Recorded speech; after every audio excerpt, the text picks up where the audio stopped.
Member for Johnson. Thank you, Madam Deputy Acting Speaker.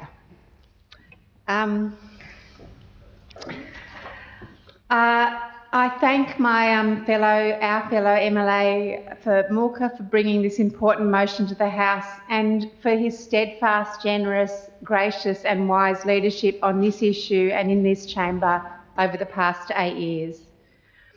I'm new to this chamber, but I'm not new to the issues this motion addresses. I come from almost 3 decades of working with justice and conflict across the Northern Territory. I've been incredibly privileged to learn from and work alongside on-country peacemakers and to see the work described by both the member for Mulka, the member for Gordja and the member for Daly. I've been lucky enough to study alongside Yolngu leaders to learn about Yolngu Rom, law and peacemaking. I've worked alongside the Ponki peacemakers in the Tiwi Islands, the Watja group in Nuka, the Southern Kurdiji mediators in Yuendamu, the Kurdiji mediators in Lajamanu, the Ali Karang mediators in Wade, the Groote Island peacemakers, the Malrom project and many more. Across the Northern Territory we have incredible peacemakers on country doing this work. I also pay tribute to all the incredible work done by men and women, often very old men and women, peacemakers who work tirelessly every day and every night on the ground. I've seen this work supported by organisations as well across the Territory, including NAJA, Legal Aid, NAFLS, ARS, the Community Justice Centre and many other on-the-ground services. I've seen this across the Northern Territory in Yolngu country, in the desert, in the Tiwi Islands, in Wade. I've seen Aboriginal-led peacemaking do exactly what the Aboriginal Justice Agreement is committed to and is set up to do. But we need to make sure that the AJA gets the support that was committed to it. I welcome the development of the Aboriginal Justice Agreement and the Action Plan. I remember the signing of it, the agreement with bipartisan support with the then leader of the CLP and now Chief Minister and the then Shadow Attorney General, now Minister for Aboriginal Affairs, co-signing the document at Parliament House in 2022. And I remember at that time there was a lot of celebration of that bipartisan support, providing certainty for the agreement for the next 7 years and to enable the Aboriginal Justice Unit to implement their commitments. And I thank the member for Mulka for giving us the opportunity to reflect on this in this chamber and recommit to the goals of the Aboriginal Justice Agreement. I haven't yet heard from the government the question from the member for Mulka, and I echo that question, that will the government recommit and affirm their commitment to the Aboriginal Justice Agreement?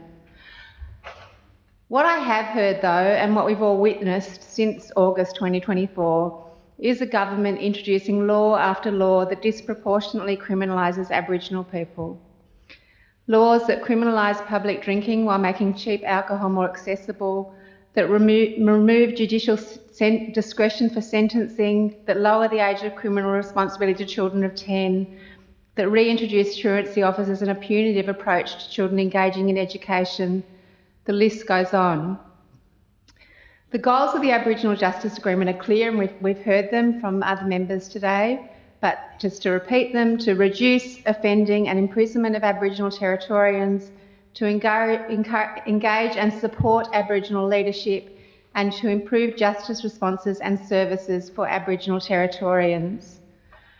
But the reality is that this government has chosen to double down on policies that criminalise Aboriginal people rather than support them.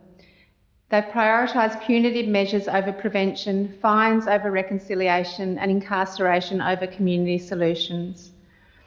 We've already heard the shameful statistics in this chamber today.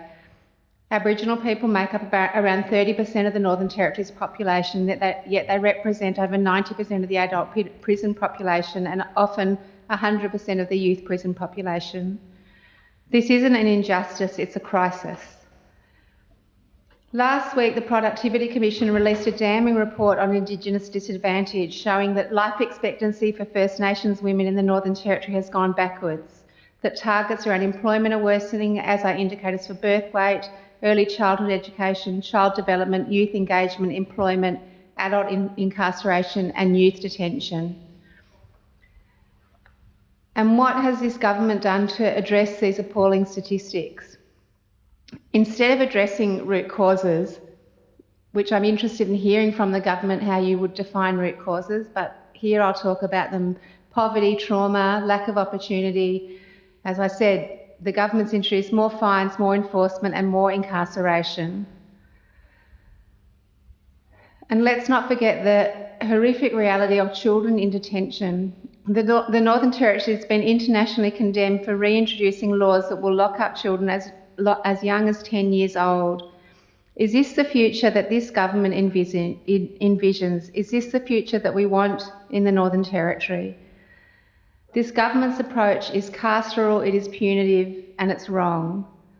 The Aboriginal Justice Agreement acknowledges that justice must be about prevention, rehabilitation and community engagement, not about punishment. And as I've talked about, there are many proven models across the whole Northern Territory that work. We heard about the Groote Eylandt Peacemakers Program as one example, a community-led initiative that focuses on restorative justice, bringing victims and offenders together, fostering understanding, healing and real accountability. Programs like this show great success in reducing reoffending, in improving community safety, in being victim-centred and in keeping people out of prison. They engage and support Aboriginal leadership. We can also look at community justice reinvestment programs that have been successful elsewhere in Australia. Programs that take money that would otherwise be spent on locking people up and invest it directly into community-led solutions. This government should support these kinds of programs. It should engage Aboriginal leaders meaningfully in justice policy making rather than treating them as afterthoughts. It should expand community-led solutions like those I've talked about, including the Groote Eylandt Peacemakers. This government claims to be committed to reducing offending and imprisonment. They claim to support Aboriginal leadership. They claim to be addressing the root causes of crime. They claim to want better justice services. But as I've said, policies that criminalise Aboriginal people, whether through fines for truancy, harsh public drinking laws or locking up children, reveal the truth. And if the government's truly serious about justice reform, it'll move beyond these policies and invest in community-led programs. The latest findings from the Productivity Commission make it clear that the gap is widening, that life expectancy for Aboriginal people is declining, that youth engagement is falling, that employment and child development targets are worsening, and that adult incarceration and youth detention rates continue to climb. And if the government continues down this punitive path, these statistics will only get worse.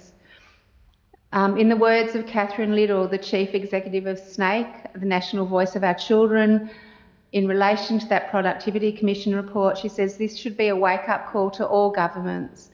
We need a renewed commitment to the Closing the Gap agreement, and we need it now. The findings from the Productivity Commission show just how much work is left to do, and without substantial change, many Aboriginal and Torres Strait Islander children will be left behind.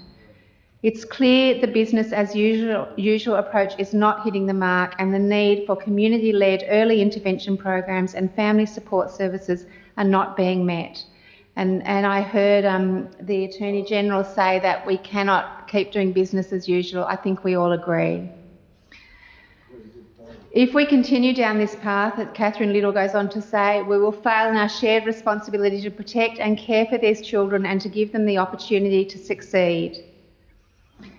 The Productivity Commission's Closing the Gap report emphasises that Aboriginal-led solutions are the key to progress. Just like the Aboriginal Justice Agreement, it reminds us that we must listen to Aboriginal voices, to Aboriginal leaders, including those here in this chamber.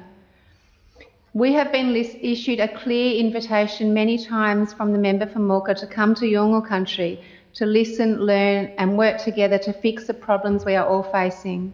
And there are Aboriginal leaders across the whole Northern Territory who have also extended that invitation. This is how we will make meaningful change and build real justice in the Northern Territory, and this is what the government agreed to do when it committed to the Aboriginal Justice Agreement. By recommitting to the Aboriginal Justice Agreement's objectives, this Assembly has the opportunity to do something more than celebrating locking up 500 more people or fining parents.